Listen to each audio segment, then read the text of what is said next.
All right, everyone. Sorry for the slight delay in starting this one. We, as always, had technical issues for some unbeknown reason. I tried to grab hosting duties off Matthew Carlin and I couldn't log in. Anyway, we're here now and welcome to the very first Beer and BS for 2026. It is going to be a slightly different format to what we were doing last year. We actually have reduced the amount of experts they're going to be on each month with the hope that it encourages a more kind of concise conversation at the end. So we've split up our experts into two groups. So there's going to be a few of us 1 month and then the others on the alternating months. Today, we've got Mr. Matt O'Grady giving a short presentation, which I've actually had a really good look through and it looks amazing.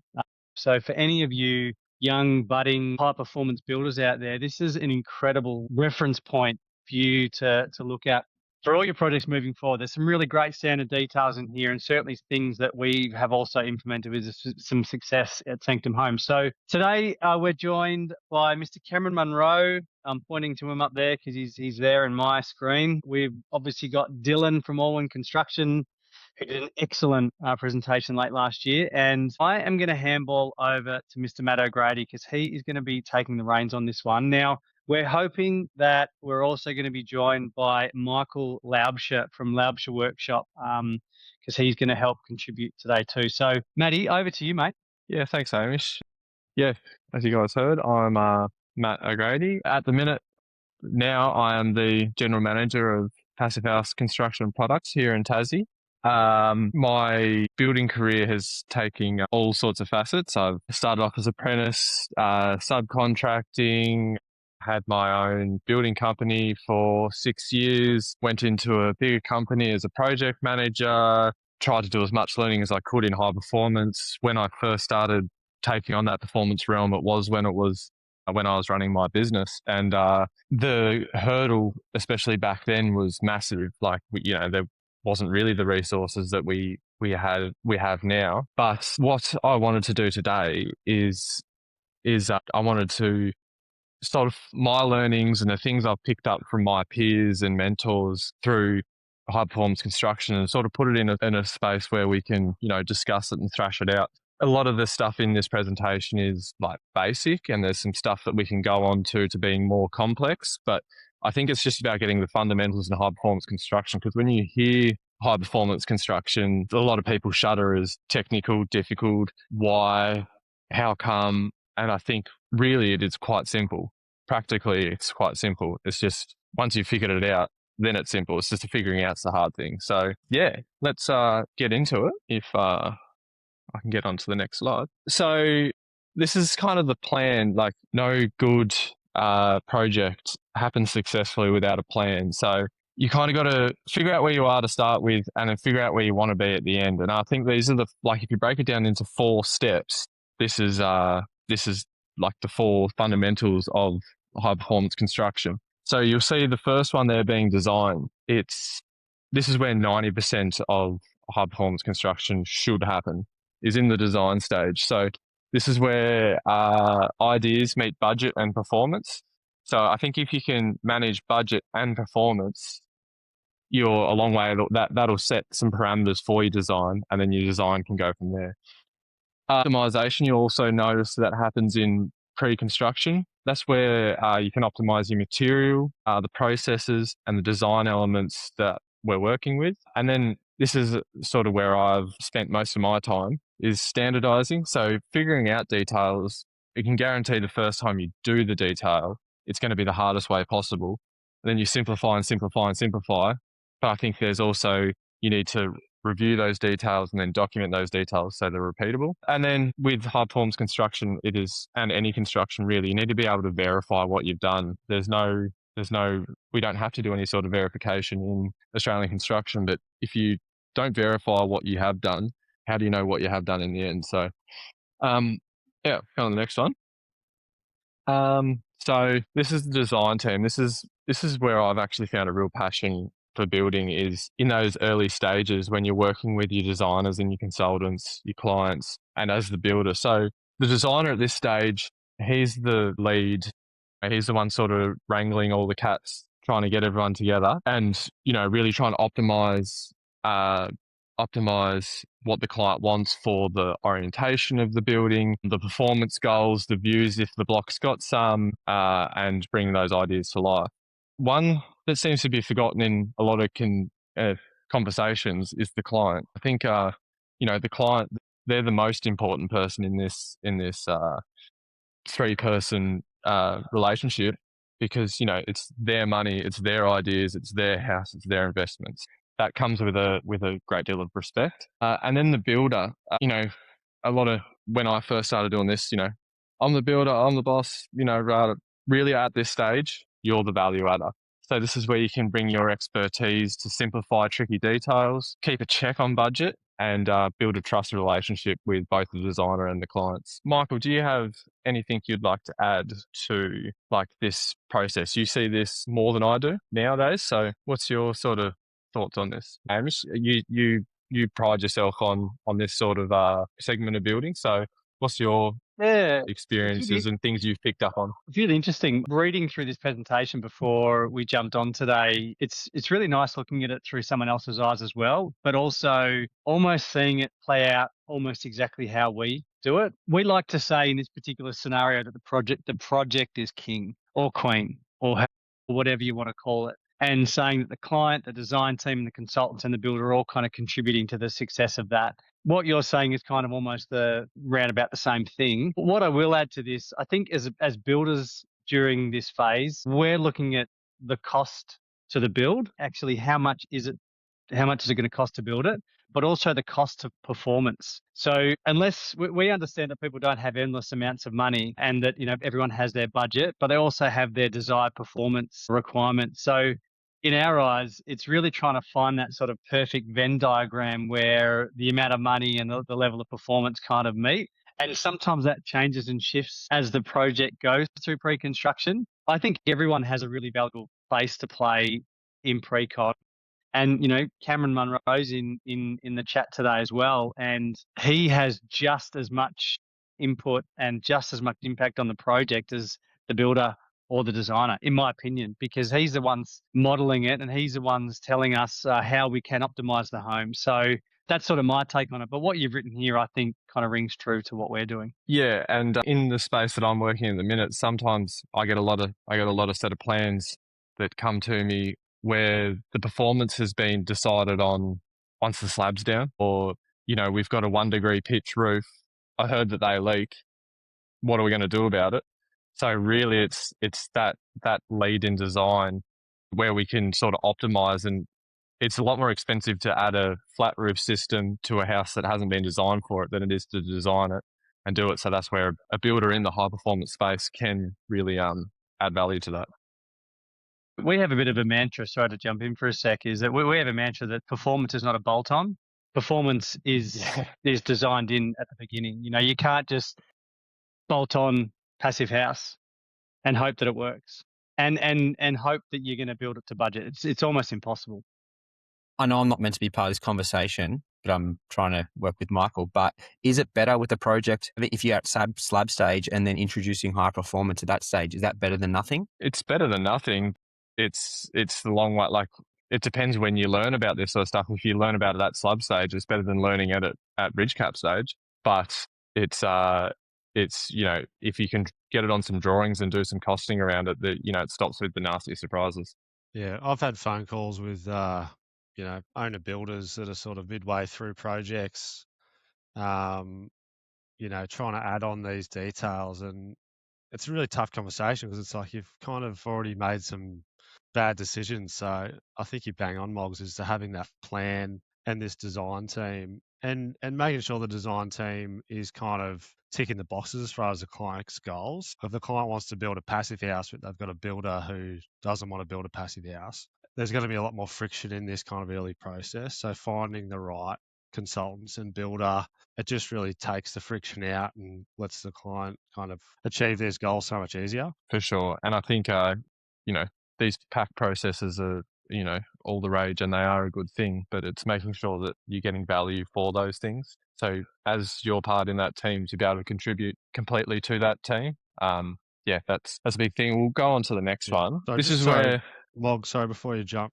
I just had one thing. I reckon Cam's got 100 different examples of where he's been able to look at the data and swap out something so easily, which has costed, way less as far as build costs and had the same or very little impact on the project.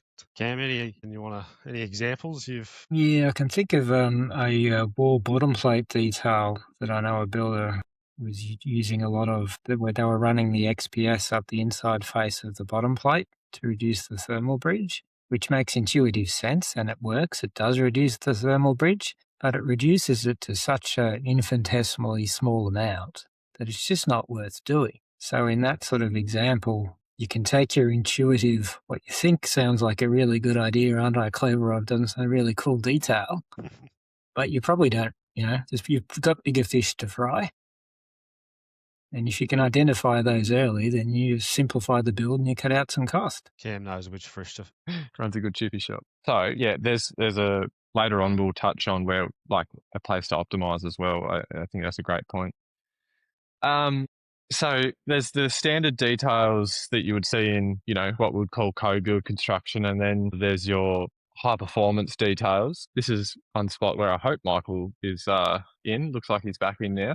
So these are just some examples that I've pulled out of jobs that I've saved over the time, things I've seen, but like some things you want to work in that design stage is it optimal to do a hot roof versus a cold roof? How are we going to decouple a slab? Internal air barrier, detailing. A raised hill truss is it's pretty much a standard detail. What I see as a standard detail now. Window detailing and provisions for mechanical services like HRV. Like, for example, in my own experience, I've done some houses like myself where we've decided to, it's going to be optimal to do a hot roof, but we've ordered our trusses at 900 centres, and it's an absolute nightmare to get your insulation bats to stay up. And I know Sean Buchanan from Haven Homes has also done the same thing, but the cost to bring those trusses into 600 centres, we could have saved like a week and a half worth of labour, so it would have outweighed the cost of a third extra trusses. But that's also depending on how big the house and the scale, and then it might be optimal to go to a cold roof scenario. A lot of the things between going cold roof and hot roof is actually getting the adequate ventilation through the roof, or you're going to get dead air spots, all that sort of stuff. Decoupled slabs, like one job I done, we had to insulate the footing, and then on a 45 insulate the 45 and then insulate the slab underneath the slab, and we spent, I don't know, 2-3 weeks cutting XPS foam, flying it everywhere through the bush. When I learned that, I done that before I done my house. And when I done my house, I completely decoupled it, done all the structural elements beneath, and then just done a completely decoupled slab. And we started at 7 o'clock and finished by 11 o'clock and had 2 layers of XPS. So, if you can decouple it completely, that's optimal. And then, but the engineer might say, 100 mil slab's not going to cut it. You go, okay, what about 150 mil slab? Because for an extra 50 mil of concrete, it might save me 2 weeks. Those sort of things in that detail space. But yeah, you guys have seen more details together than I have or probably ever look at. Like, what are some of the things that, you guys see as what you would do standard compared to, say, a code-built construction that then optimizes time on site, because that's where a lot of the cost in high performance construction can go, is fiddling around with fiddly details. I think a good one is when you do have an eave, you order the trusses without the eave, so the wrap can be continuous, and then adding your dummy rafters on as part of your battening system is a pretty silky one. Probably just further to what Dylan was saying, even going one step further and removing any decks or verandas or even carports off that main superstructure or that thermal envelope frame and attaching that afterwards. Because in that way, Dylan, how many multiples of hours have you spent detailing around rafter tails and external penetrations outside the building envelope? I mean, you of all people know about this because I've seen the detail you did at your job in Blackburn there. But just those little things, that we've learnt from trial and error. Well, not trial and error, but doing one way and then executing in a different way the next time. It speeds up time on site exponentially. I think you almost need to go through the heartache once to be like, okay, we're not doing that again. Yep. and look for alternatives. Totally. Yeah. Yeah, that's one of the reasons I thought this would be such a great topic is we've all done it the hard way. Like we've all been on site going, oh, well, looks like I'm paying for that, Eve. Or, I can't wait to give Christmas presents of half our houses. And we've done that. So like the guys listening to this is like, if they can pick up a couple of little nuggets like, oh, okay, yeah, I'll frame the eaves on a set of saw stools and lift it up. Yeah, okay. That's kind of the whole idea of this complete thing. Cam, from a little intricate, those high performance details, have you come across one that you think, geez, that's a real time saver? I guess I got the advantage of not actually having to build anything, Mog, so I don't notice what happens on site. I'm relying on new builders coming back and saying, well, that was a really crap detail, don't do it that way again. So yeah, I'm one step removed from that. Lucky you. If I could chime in for a second, I know this is something that Dylan's also exploring at the moment, and where we're really actively trying to push it and cost it is trying to get our air barrier externally now, or in the middle of the frame. So we're building a frame and then sheathing the entire superstructure with a plier OSB, and then putting a peel and stick membrane on that, and then putting external insulation on the outside of it. We've done it once on a project. We've got it coming up on another couple of projects, but they're retrofit, so they make all the sense in the world to do that. But what we're actually exploring at the moment, and I have a feeling that Dylan might be doing it too, is exploring doing it on a new build, so we can revert back to a 90mm frame rather than a 140 frame, which for a whole bunch of reasons I think is going to speed up time on site and also save labour.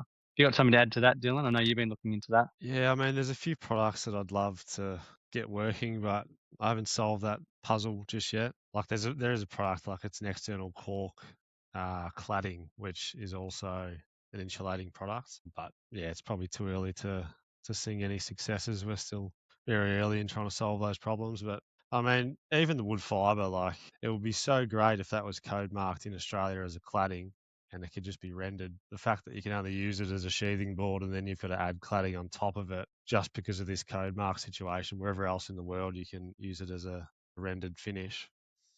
So I don't have any huge success stories on that one, but there's definitely some options to use. Yeah, no, there's a project locally where they're doing wood fiber, then brick, and then render. If you could render the wood fiber, you've probably saved $50,000 there because there's a lot of bricks there. Yeah, and I mean the most frustrating part is the reason is because of cladding fires, but you can render a petroleum-based product and it's okay. Yeah, Where's the logic in that? There is no logic. You can render hemp and be used in a Bow 40 area. It's just the thickness of the render changes. Yeah, right. Oh, cool. So this is often, as it's in the name, associated with Passive House, but PHPP, the Passive House Planning Package, it's thought to be for certification only, but it's also the ultimate optimization tool. Cam made a great point today, model early and model often. So with my house, my personal house, we used it as an optimization tool. I done the initial blower door test and got quite a good result. But then instead of just having a good result that then made my heating demands lower and everything looked good on a spreadsheet, we actually used that headroom to add externally ducted range hoods. So that was about 1 kilowatt of performance. So when I'm not building and talking about building and drawing pictures about building, I like to cook. I love cooking. I love food. I love harvesting food, growing food, all that sort of stuff. So I'm a real foodie. And the thought of frying a steak in the middle of winter out of my deck or smoking the house out kind of annoyed me about Passive House. So as soon as I had the headroom to put an externally ducted range hood in, I was all about it. So we used that. And then we also actually had a little bit of leftover and we looked at,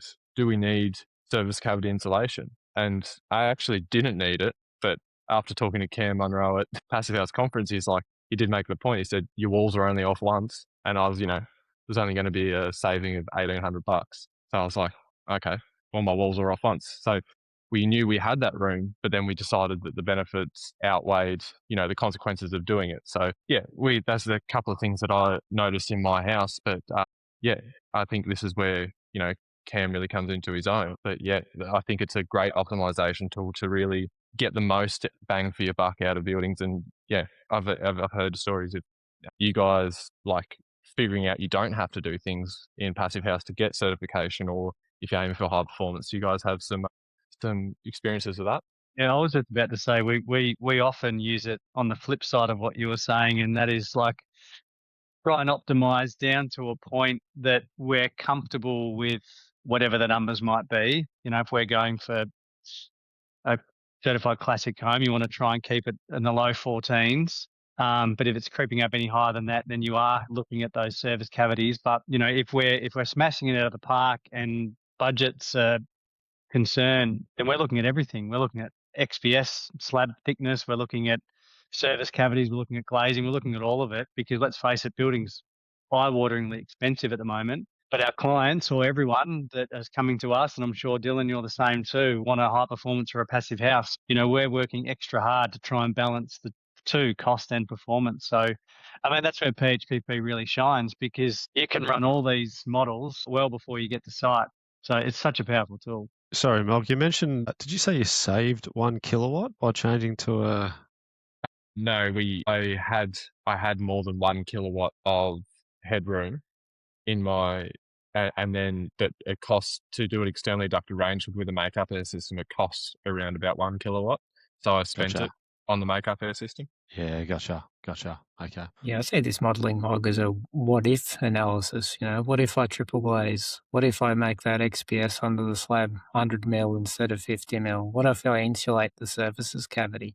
You can run all those scenarios really quick once you've got the model set up. And then you can have a menu, and you can go to the builder in your case and say, well, here's a list of things we could do. And then you guys have got an idea on what the cost of those is, and you can decide which combination is going to get you there at least cost. We're trying to reduce cost by doing this, not just continually add cost to jobs. Yeah, I think that's a great point. Like it is such a rigid, you know, if you get all the boxes green on PHPP, it's such a rigid thing. But even if you're going for high performance, using this tool to, you know, effectively build the house before it's built, and you know, you're not there going, geez, I didn't need to do all that because it would have been fine anyway. Not that you'd ever know, but you do know with PHPP. So I would suggest, you know, engaging a passive house consult, like if you are aiming for performance, engaging a passive house consultant purely to run the software and do some thermal bridge calculations, because then you know, you see the word high performance thrown around a lot. You know, if you haven't modelled, and if you haven't modelled often, and then you haven't verified, it's just a house really, because it could be good or it could be mediocre. You can't call a home a high performance home unless you've modelled it and tested it, regardless if you're going for passive house or not. I agree 100%. I agree more than anything. So before you rock up with your digger and your dog, I think it's important to have everything sorted before you start. So you'll notice we haven't even gone to site yet, and we haven't talked anything on site yet.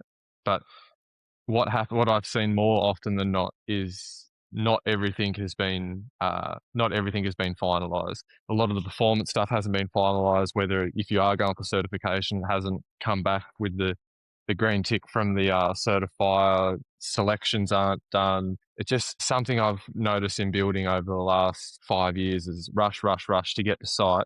And really, if you like all your documentation isn't completely all lined up, you're really, you're setting yourself up for a hard task. And one of those things is your performance goals. In the line of work I'm in at the minute, you just see like all the performance goals from the start to the end have changed completely, and it goes both ways. It goes, we have no performance, we want all the performance, or if you really wanted the performance but didn't budget correctly, then they pull all the performance out. And both of those examples, you end up in a no man's land that could be quite risky for the integrity of the house. Yeah, I think for my place in Blackburn, like we did post-occupancy final certification. I would not recommend that. It is possible with a retrofit project, but I think Cam and I had a few sleepless nights towards the end of that project. So getting it all locked in early is much less stressful. Yeah, Sorry about that, Cam. So this is the time I've spent building in the high performance space, and as the teams I've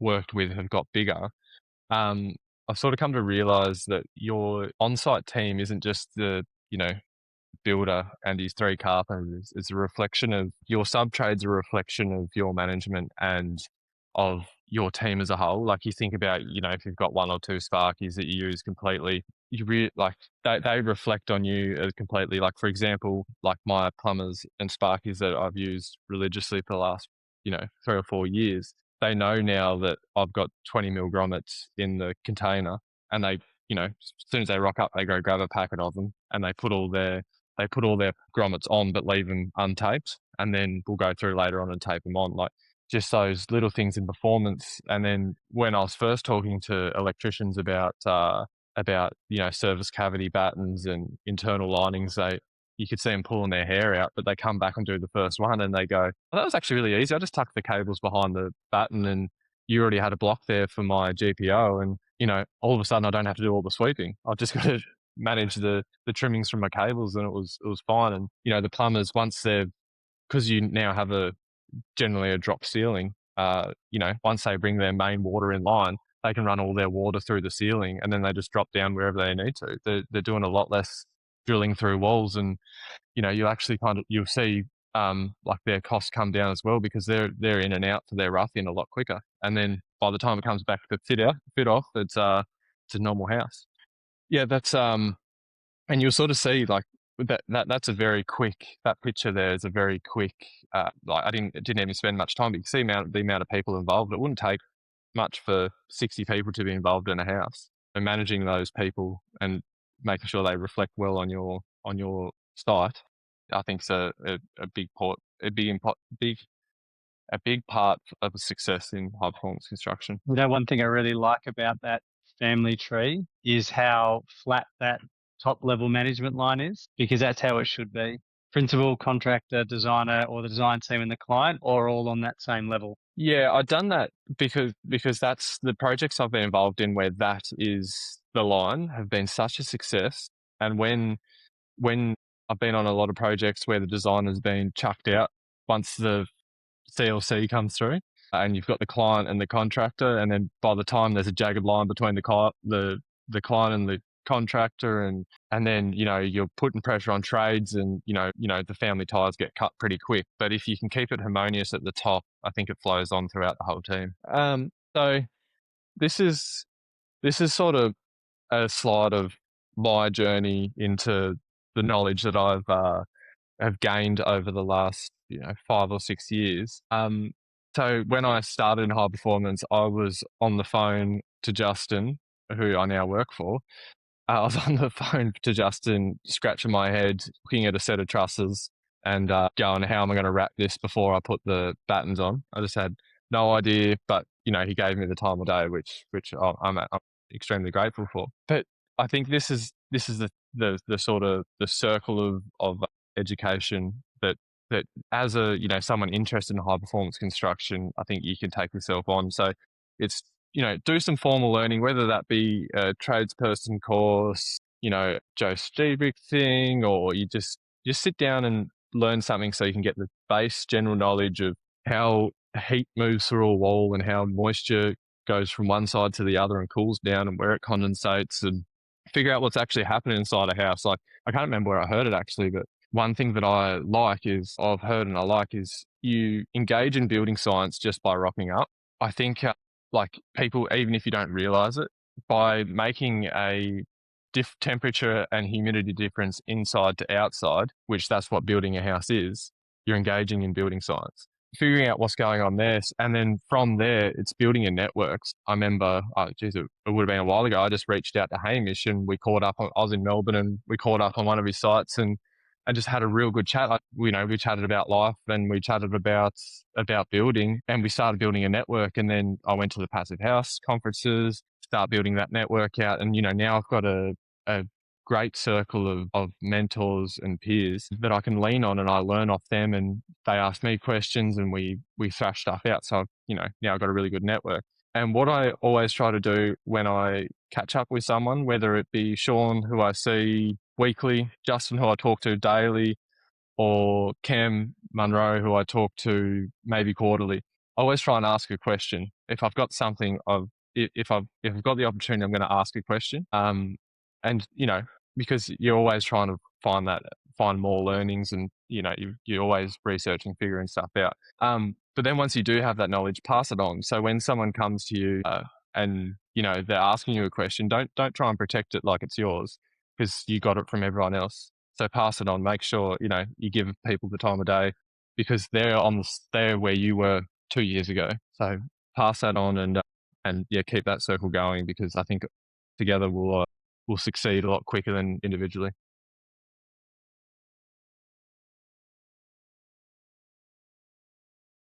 Cool. So this is starting to turn into on-site. One thing that, when I first started doing high performance construction, it was kind of everyone's job, but no one really knew. So something that I learned not recently, a while ago, is assigning a champion, someone who's just on site, who's responsible for everything to do with weather resistive barriers and intelligent air barriers, HRV, insulation, thermal bridges, documentation. That's their responsibility on site. Generally someone who's going to be there all the time. This might, when it first started, it was me on site, but as my teams got bigger and, I was taking on more jobs, it ended up being, I'd pick someone on site. And what I actually found with this is, if you've got a young carpenter who's really eager, if you sign this to them, you can install a lot of confidence, like, yep, that's my job, cool, unreal. And then their knowledge starts growing and growing and growing and growing, to the point where, they come to you with ideas and like, oh, what if we frame this way and we can avoid that thermal bridge? You're like, unreal, that's exactly what I wanted to hear from you, because, you get their brain ticking. So I've actually used it as a motivation tool in the past as well. You guys have all sorts of guys on site. How do you guys manage that those performance things are being ticked? Like when we're, someone new's coming on board, generally we'll send them out to performance membranes for a one day with Dev and the crew down there, which is the same road I took with Dev before he had the training facility. It was just on a random site, and we actually ended up hosting a training day back in 2024. That's kind of the starting point that really starts spiking interest for young carpenters for us. I've found there's always at least one person on our jobs who I guess is gravitating towards the one that's going to be that performance champion. A lot of the time it is, I guess, the supervisors, but we do have a young guy, Ryan, on one of our sites at the moment. We've actually got an open site tomorrow out in Upper Ferntree Gully, and he's taken it upon himself and taken it quite personal to get a really great blower door result. So it's really great to have that energy being injected into the rest of the team. And I know Cam's experienced that for himself, because Ryan was really instrumental in the success of a project we did up in Alexandra. It's just great to see young people get engaged like that and have the same enthusiasm as what I did when I first started. So I usually just take an absolute step back and let them run with it, because I don't want to be the one that's sort of getting in the way of that. I kind of stick to what I do best these days, and that's doing podcasts and running SVA events. I do more than that. But yeah, I love to see the young crew come up and just get engaged in it. You know what?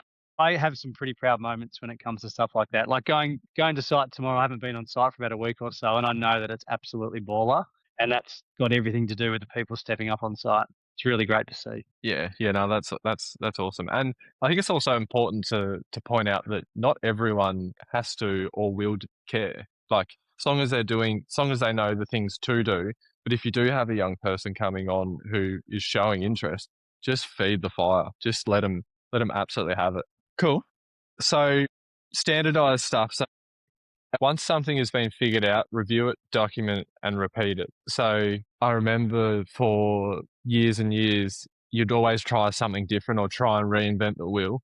But as you sort of, gain that experience and, talk to other people around this space, let's try and simple it. It's already technical enough. Let's just try and make it as simple as possible. So I guess to start at the bottom, slabs. So Cam sent me through a couple of details here of when you have your 90mm frame hanging over, your 140 frame 90 mil onto the slab and have it hanging over, so you can you can run your slab edge insulation up above that.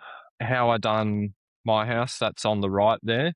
So what I've done there is I've got quite a flat block that gets quite wet. So I wanted my internal floor level a lot higher than where the walls would finish.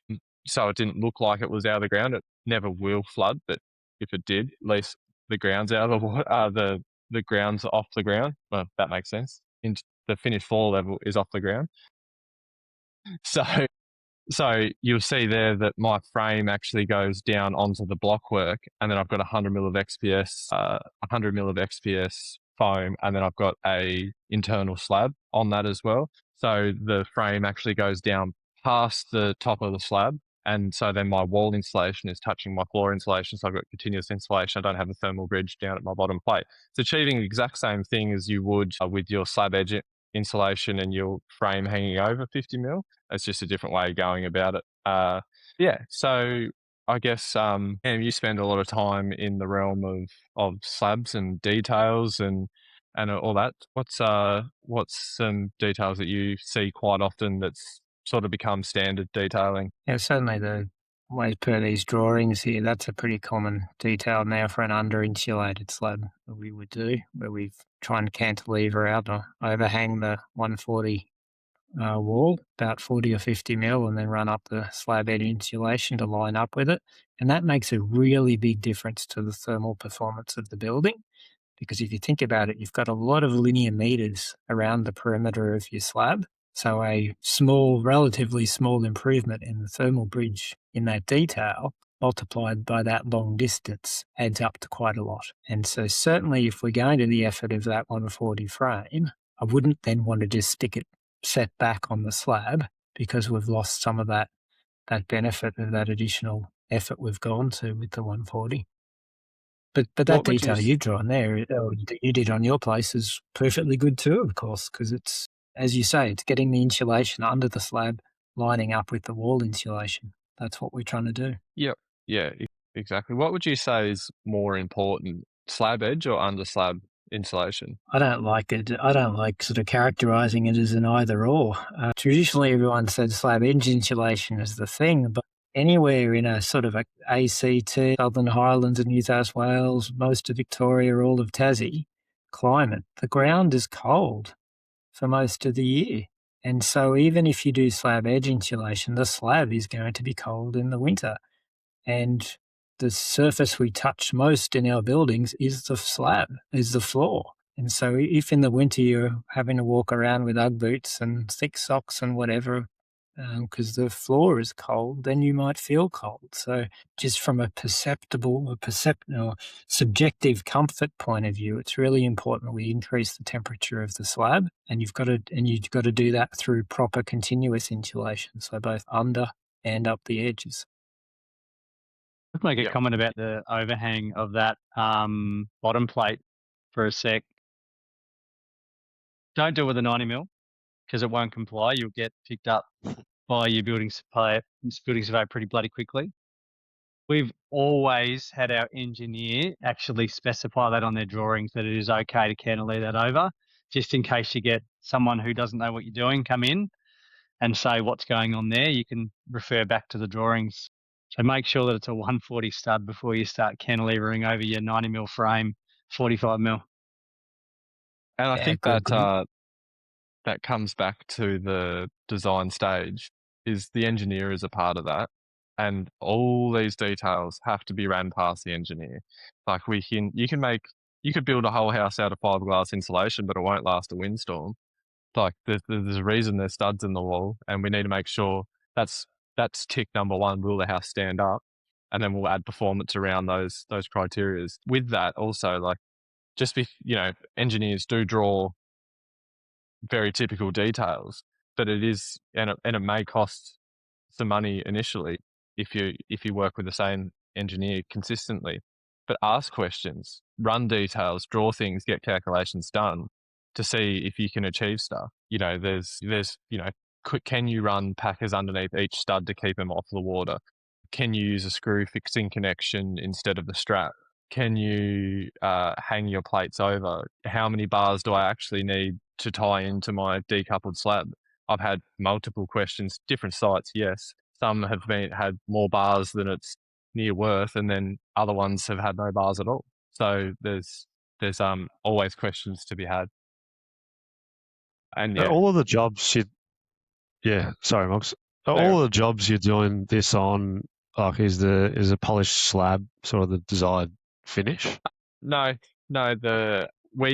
for my house, we actually looked at not putting a slab in.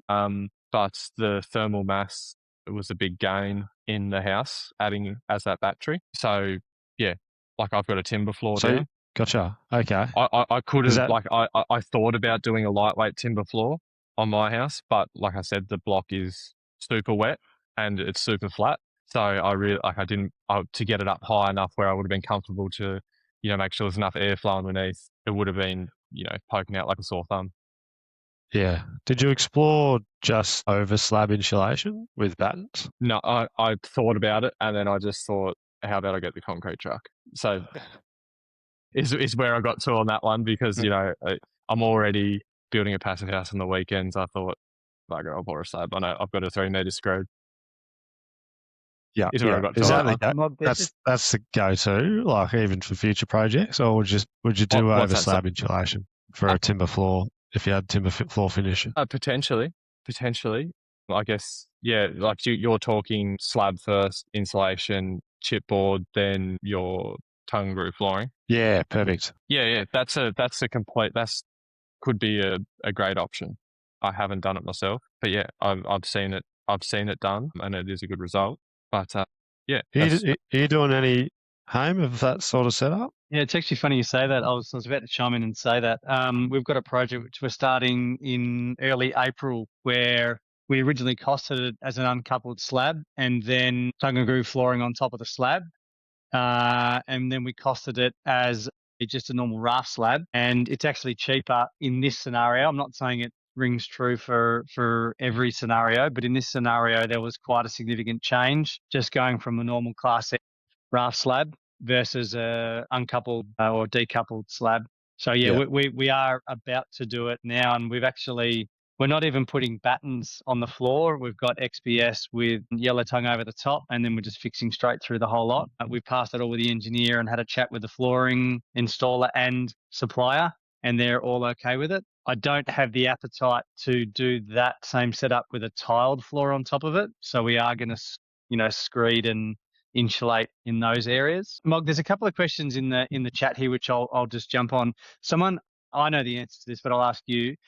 Did you have load-bearing walls on the internal parts of that slab? And further to that, do you have a normal setup where you've got strip footings at certain centres with supporting the span of that slab? Yeah. So I do have both, because I've got a mezzanine floor up there. So both sides of the hallway are load bearing. There's a hallway that runs down the middle of the house, load bearing both sides, and there's internal steelwork that doesn't go externally. So underneath that directly there's strip footings. So you'll see the 2 layers of blocks. There's actually strip footings that go to that height internally. So they were all formed up.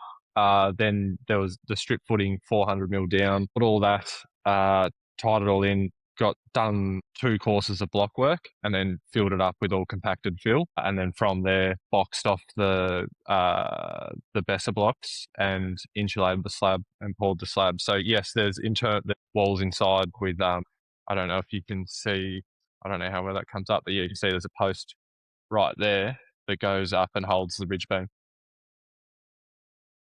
Gotcha. So yeah, but with the XPS being load bearing, it's got the compressive strength. That's just bolted onto the slab and it goes straight down. So, Cam, from a performance point of view, this setup versus insulation over, like Hamish is about to do, like much difference? Like just gut feel? I know you're a gut feel guy. You're not really a numbers guy. Yeah, don't need to model. We just do gut feel around here. So I'll model both of them all the time. My usual starting point is to ask what the client's desired floor finish is. If they want a burnished or polished concrete, then we probably err towards the underslab. But it also depends whether they've engaged the engineer by that point. Because if the engineer's not comfortable with these sort of details we're showing here with the underslab, then we've got questions about what we do. Do we get a different engineer or do we keep going? And then we have to, maybe we'd over insulate the raft slab and then do a finished screed on top. But that's getting pretty pricey. But under insulating it, as Morg pointed out, retains the thermal mass within the envelope, which is good, but it does complicate the engineering. The other thing, if you're under insulated, ideally those starter bars that you're using between your blockwork in this case, or your beams and the slab, ought to be glass fibre, and that way you've really eliminated any thermal bridge. That's a great point. The overslab just simplifies the engineering a lot if the client doesn't want that concrete floor finish, but it does eliminate the thermal bridge. The thermal mass, because it puts it outside the envelope. And then the other problem you've got now under NCC 22, section 13.2.6 says that your floor slab in zone 6, 7 and 8 needs to be insulated underneath. And so the under word kills us because suddenly you've got to get a performance solution now to over-insulate your slab. Justin's coming on in a couple of months and he's going to be doing a whole presentation on uncoupled slabs. So, if keep an eye out for that one because, he is the guy to really talk to stuff like this. So make sure you keep an eye out for that one. Cool. So wall thicknesses, the first few houses that I've done with ventilated cavities, if you've got a bit of weatherboard and then a bit of matrix cladding or cement sheet cladding that requires horizontal and vertical battens, you end up with different wall thicknesses. That means different window flashings. That means different trimming finishes. If you got parapets, does it play into consideration there? All that sort of stuff. So something that I've done, I know that a lot of other guys do, is keep a standard wall thickness throughout the build. So if you do have a bit of, say if you've got vertical, like you need horizontal battens for some of the house, that being 70 mil, 35 mil counter batten and 35 mil batten. When you go around the corner, you've got a weatherboard section. What I will do is I'll put a 70 mil batten on its edge just to keep that wall thickness the same, so that the wall details are the same. It does vary, but I try and keep to a 70 mil batten fixing. If the whole house is weatherboard, I might just run a 45 mil counter batten completely. The reason I'll do a 45 mil is so I can get a decent fixing in without penetrating the WRB. Yeah, that's a super simple one. Sometimes it creates a little bit extra work while battening, but battening's easy compared to trimming and flashing and making a house look pretty. So I just like to keep it standardised across the whole job. If you had the weatherboard and, like those two claddings particularly, would you just go like a 70 on edge? Yeah, exactly. So I'd for where I need a horizontal batten, I'd do 35 and 35. And then when I got to the weatherboards, I just put a 70 on its edge. Yeah. And then use a longer screw, run it straight through into the stud and get yourself a nice pressure fix. So that's another one. A lot of people shoot counter battens on, and then because they've got the good weather resistive barrier, they might not clad for ages. And what I've noticed is battens actually, like counter battens, sort of wiggling their way out over time. When they're nail fixed, I like to use a screw fix just to really create that pressure seal. So you've got timber really squishing up against the WRB to create that pressure seal so you don't get any leaks. When I've initially started, I was shooting them on. And then if you jag one out the side, there's no fixing it. And then if it, spends a bit of time in the weather, it can actually wiggle its way loose. If it doesn't have a batten, if you've got big batten spacings like you do here, and you've got a join, you can wiggle its way out. It's just something that I picked up on, but yeah. So ventilation screening, hot topic at the minute, seems to be everywhere for good reason because people are coming up with good solutions. So this is, ventilated cavities. If you've got ventilated cavities, you need to vermin-proof in those cavities. And generally, if you vermin-proof, you may as well bow-proof it as well. So you've got a standard detail across all your builds. Effectively, because of this, I'll build a house, any house, it'll be a minimum of about 12.5 because, you're just not going to have a bigger gap than 2 mil anywhere. So there's the pre-made ones like your performance membranes. They've come out with a series of cavity closers. Jump on their website and have a look at what they're doing. It's really good to standardise it. You can buy them in a box and they're just on site, which Australian builders love things to rock up on the back of the truck and be on site. One that, I tend to use a lot is the aluminium fly screen. I'll staple it to my WRB and then tape it on, and then I'll pull it up and over once I go to put my cladding on. That's very limited to horizontal battens only. If you've got vertical battens, you run into some issues with it, not going to the back, so you're not actually really closing that cavity. And then, I don't know about you guys, but down here we've got a couple of manufacturers who have perforated mesh on the coil. So you just order it like a flashing. So that allows you to do some intricate details. Like the photo there is actually my fascia on my house. So my gutter actually connects to that flat, that, vertical part there. Because the mesh is so small, it'll take a screw. Like, if you put an 8-gauge screw in there, it'll actually pull tight. So my gutter's off that. And then once it's all screwed on and locked off with the bends in it, it's actually really rigid. So that there, acts as a cavity closer for the top of my cladding and also the air intake for my roof above sheet ventilation. So yeah, there's multiple options. My tip on this is just to keep it simple. Make sure bugs can't get in and get on with life. And Mog, there's a question in the chat about cost difference between the three options there. So the off the shelf kind of pre-made 35 or 70 mil versus the aluminium fly screen versus the custom one. Can you talk to the cost differences between those? For sure. So the pre-made ones, a little bit more expensive initially to buy, super quick to put on. Like there's the reason I tape the fly screen to the WRB isn't so there's a path of, drainage on it. It's more so that it doesn't, because you're only stapling it to each stud, that there isn't a gap between studs where spiders and all that sort of stuff can get up behind. I tape it to vermin-proof it. But with the rigid pre-made ones, you can literally just cloud them on and then move on. So install's really cheap. For the aluminium fly screen, super cheap to buy. You can buy a 900 wide roll that's 30 meters for maybe $150, but is a bit more labor intensive to install and also isn't as rigid. And then you've got your custom folded perforated flashings. They are dear as poison. They cost a lot, but sometimes they can get you out of a tricky situation, or they can do, fancy details if you've got something that you've dreamed up, which I did there. I don't know whether it's the best thing, but it looks pretty sleek. It's, but it was pretty expensive. Yeah. So I hope that answers that question. So just not sure I'm making the photo out properly, but can water get into that? No. Can water get into that? No. If you had rain that went completely side, like if you had absolutely past horizontal rain, probably the roof sheet comes over that by gotcha. like 60 mil, and then the gutter's actually taken up most of it. So yeah, that was one of our concerns when we were we was conjuring it up, but no, it can't. It's just quite aerated. Yeah, love it. So window details. This one is one of the details, like window details are hard to draw on a set of plans. All the insulation's in the right spot, all the green lines and the blue lines where your barriers go, but it's quite hard to depict in construction details how to actually weatherproof a window. This is some photos of my place. What I have found that I like to do, and I've done more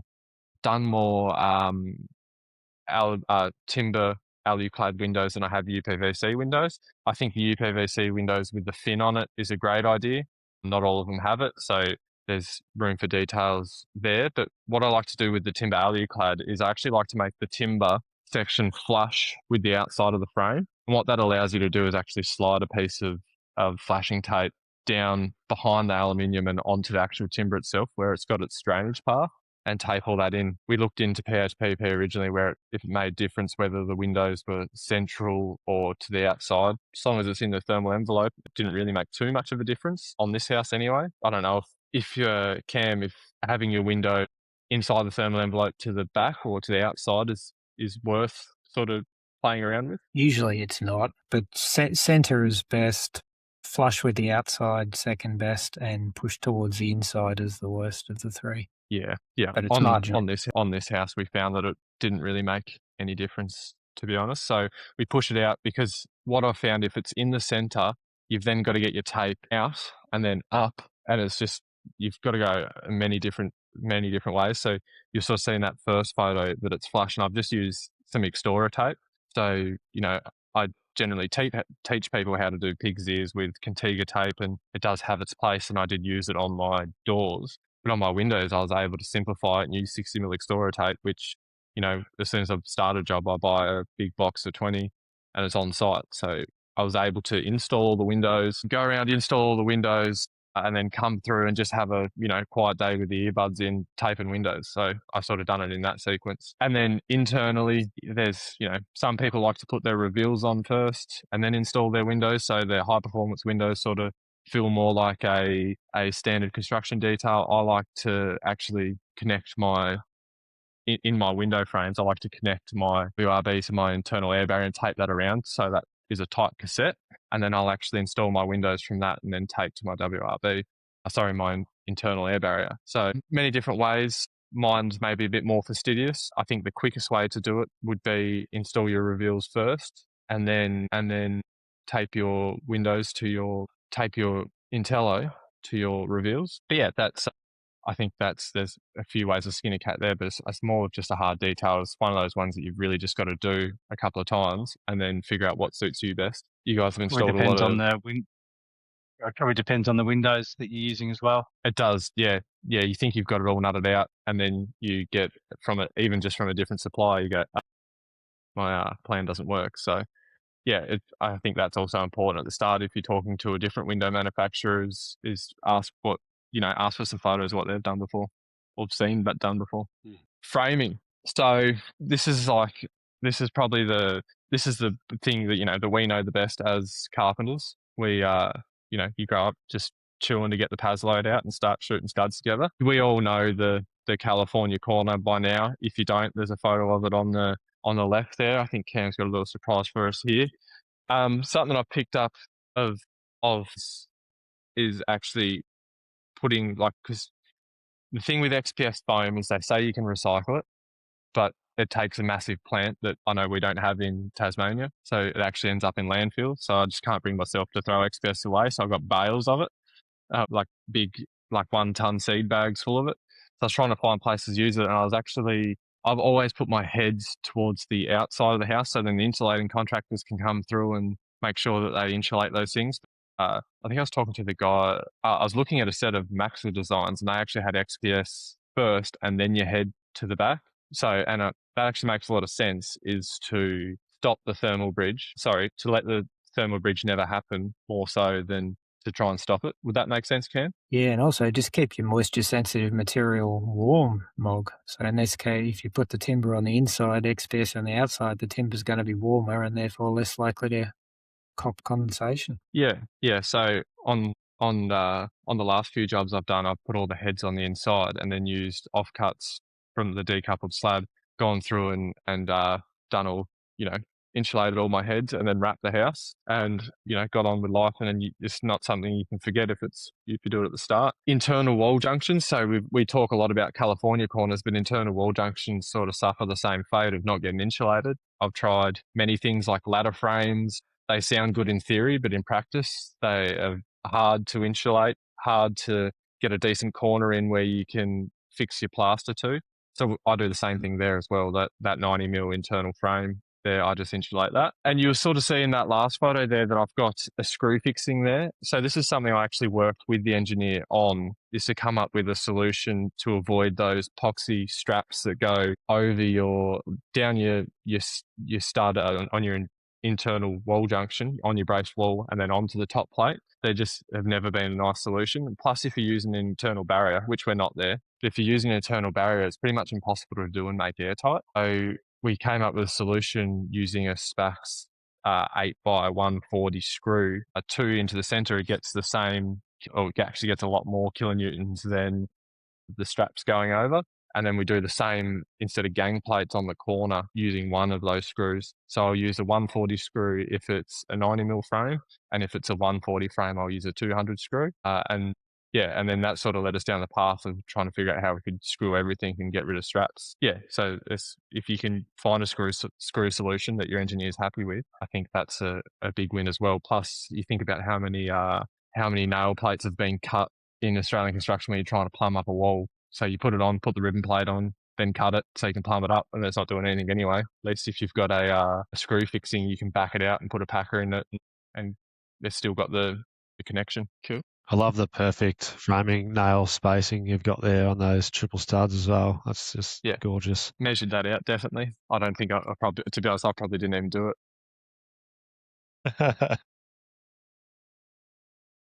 So Cam sent me this today, and I was very interested. So this is actually what you would call a California corner, but potentially better. So you want to talk us through this, Cam? I guess this is just a 2-stud corner rather than the 3-stud of your California corner, isn't it? It just gives you even more insulation through if your engineer's happy with it. This is a 140 stud, so I assume this is only doable with that 140.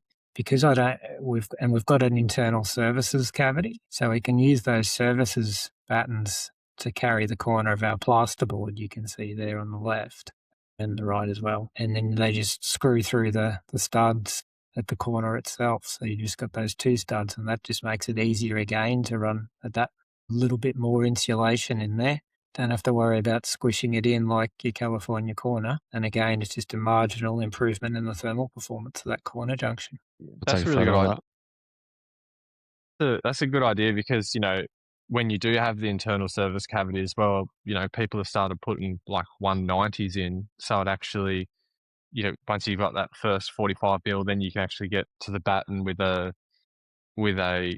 batten that goes in the opposite direction, the perpendicular direction. You can still screw to that. But even if you was using horizontal battens, you could still do your corners like that and then skew screw your horizontal battens into that corner batten. That's a great idea. Wish I knew that about a year ago.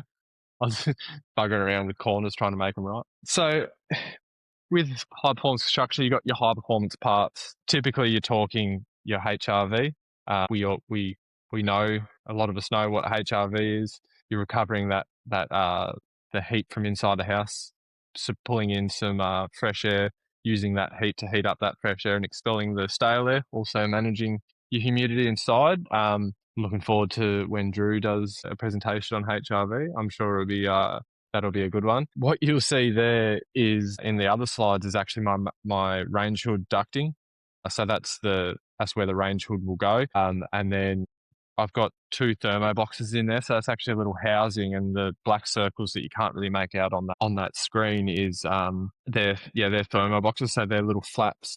You think about what you'd have in standard construction of your exhaust fan, you'd have a little flap in it, but these ones actually open up at 65 pascals, and then I put the blower door, once I put it in, I put 65 pascals. It's not going to be that good. Typical Germans that open at 65.8 pascals of pressure inside, so I was quite impressed with that. But you'll see there's a lot of insulation around that because pretty much from that box back is outside air. So I've insulated right around that to stop that cold air coming in. So that's my externally ducted range hood, and then in the laundry there's the opposite to that. So there's an inline fan, same box, and an inline fan. So when you turn the range hood on, sucks air out and blows air back in, so you don't depressurize the house. So, you wouldn't see that in typical construction, but keeps the building airtight, but also the functionality of the building remains. Have you done another blower door since installing? Have you done another blower door since installing the recirculating range hood? Because I know you had a pretty bang on airtightness before that. It made no difference. It was airtight. Because these make-up air systems there is a bit of, you kind of got to make it. Like they give you all the bits and you've got to make it up. There's not really a solution that you buy off the shelf.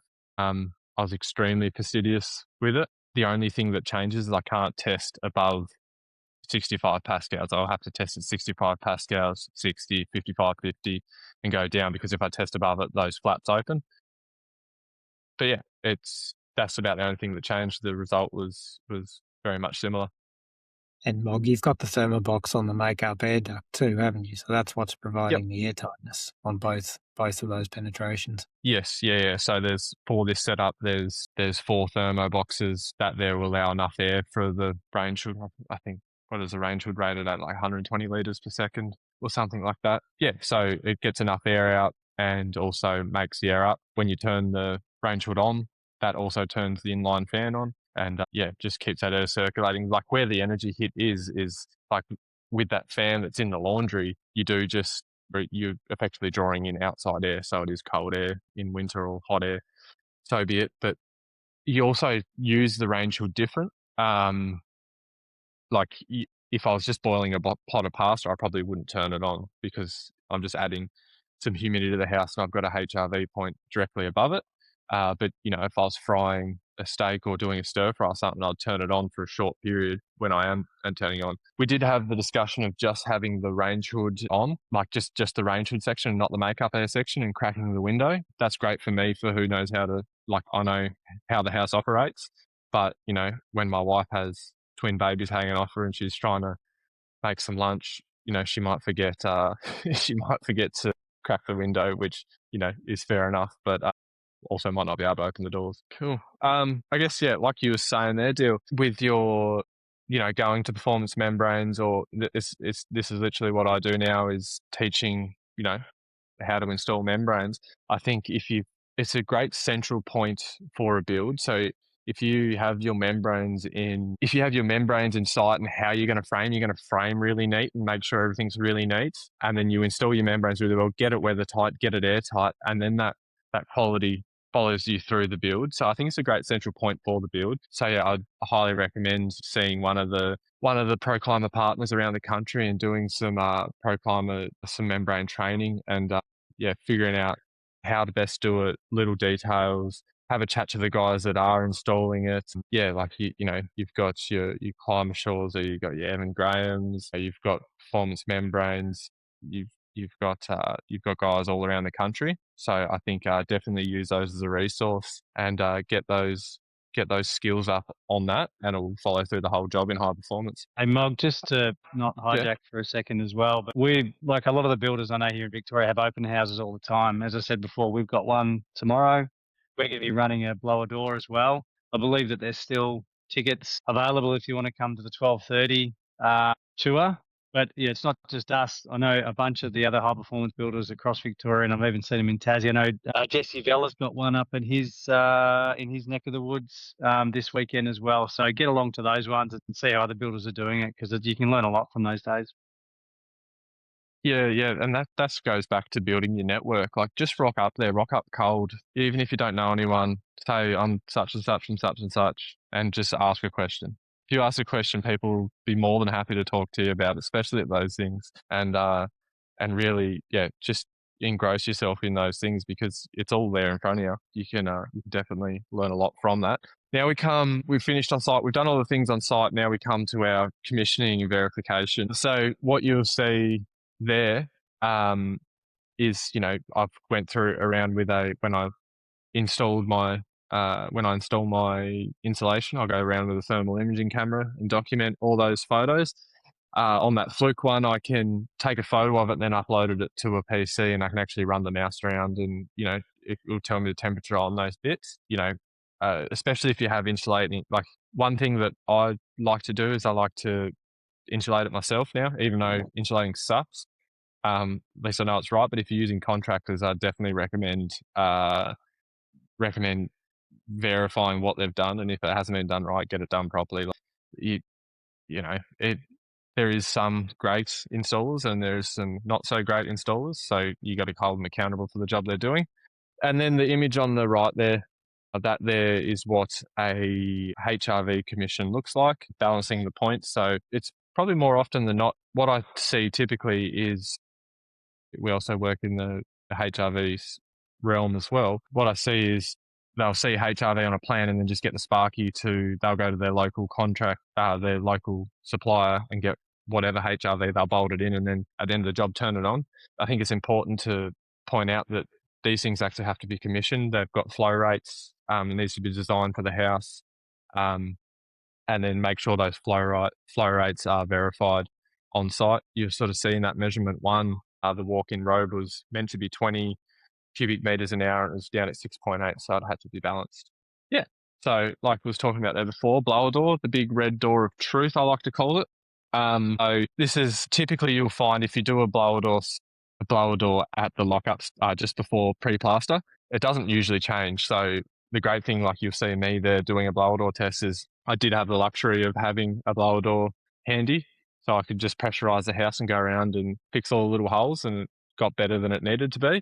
But yeah, really doing that blower door test before the plaster goes up means you can fix it, and then the one at the end should be pretty simple because it's typically the same number, but you just have to run the test and get the certificate, and you know exactly what you've got, and you can show people what you've achieved and, you know, actually delivered on what you said you was going to. And I think everyone's got a little different one. This is when I talk to builders who are taking on their first passive house build. How do I document the photos? There's no information how I document them. Passive house don't give me anything how I should document them. I don't know what they want. All I say is put all your photos in. For example here, if anyone wants to screenshot it, this is how I lay out my Google Drive. And you'll see the one down there that's not numbered, it says dump. That I just put all my photos into there. Everything goes in there. There's photos of my dog. Like, I'll use the map thing on my iPhone, and if there's a photo taken on site, it goes into that dump folder. And then when I've got time to do a bit of admin, I'll go through and put it into each, you know, footing, slab, framing, WRB, etc., and do it out that way.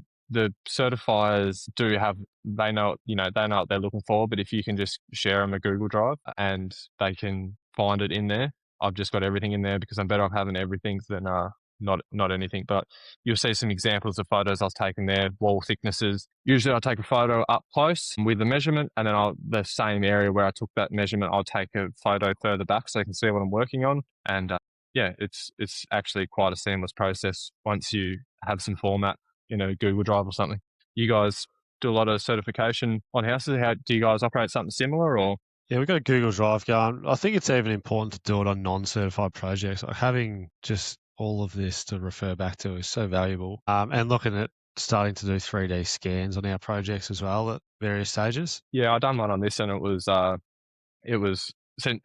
can't believe how many times I've used it since. Like, things that would be hard to figure out, just go to the scan. Yeah, yeah. As a builder, that piece of kit is worth every single cent that you spend on it. It's going to be under $1,500, plus a little bit of money to host it on the Matterport website. Yeah, it's an absolute game changer for us. We do it 2 or 3 times throughout the build. I had a mate who started a business down here, and they'll do all the hosting for you, but they've figured out a way where it's like how they've figured it out and how they host it. It turns into a one-time fee. So it was $250 to do this house. And then you can also, every scan's $250. So if you think you do 4 scans throughout a house, you're $1,000 in, and that's a one-time payment. Like, it's almost a no-brainer down here now with that resource. And you can go from slab, frame, pre-plaster, completion, and turn the layers on and off. It's absolutely sensational. I think the Matterport as well, I mean, this is more existing buildings for renovations, but there's an add-on feature that you can populate a set of working drawings from scan. Not sure how perfect it would be, but good for that kind of renovation space. Yeah. I wish I had thought about the scan for this presentation now. I could have used a lot of examples from it. There's a couple of questions in the chat, Mog, about who is that company in Tas. Could you share the details? So his name's Tom Tasker, and I think it's called Nude Scanning, NUD, and the slogan's Bear It All, and there's like a little honey bear on it. But yeah, not nude construction, it's like nude scanning. So if you just type nude bear, actually that's probably risky. Yeah, typing that into Google. I probably wouldn't Google nude scanning. I wouldn't do that. But that was a little marketing ploy from him. But yeah, if I look at that up on Instagram, I'll try and do is I'll get a link. I'll find the link and I'll put it on my story or something. If you're in Victoria, well, actually, I'm sure they're Australia-wide as well, reach out to the guys at CR Kennedy. They've got a bunch of info on these 3D scanners and all the stuff that Dylan was talking about before about uploading plans to all the cameras and bits and bobs they got. They've got some pretty cool tech. They over there. Cool. All right. Well, that's the end of it all. Yeah, that's the end of it all. But yeah, if there's any questions hanging out, I'm happy to answer them. Or if you guys got anything to add, yeah. But it was perfect. 1 hour and 28 minutes. It was absolutely on the dial. A perfect amount of presentation. Yeah, Well done. That was just for an awesome. That was idiot really talking. good. I love. And I tell you what, I was incredibly impressed with that presentation. I think if that document could become available for people, if you're willing to share that, I think that could be incredibly valuable to a lot of people. Yeah, you've watching today. got a copy. You've got a copy of it there in the chat if you want to share it anywhere. Doesn't. You know what? If I have permission to do that, let me see how technical I can get. Hang on. Tech whiz. Keep Pretty chatting solid amongst PowerPoint yourself. I like. skills, Mog.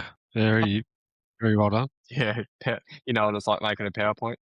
I do. If I just jump in for a sec on the photos, just for anyone who might be listening who's doing their first passive house, who's worried, as Bob rightly points out, about all the documentation and photos.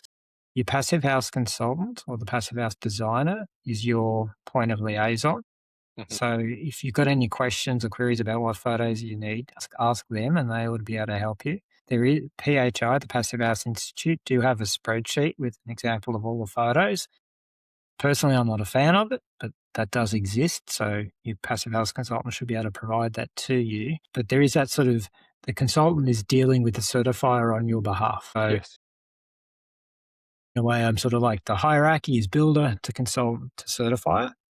The consultant is your conduit to the certifier. So just work with your consultant on those sort of questions. I can copy that into the chat here. So what I might do is I've got everybody's email from who's here today or who's registered, and I will get Gian, if you're listening, I'll get Gian to email that out tomorrow. Awesome.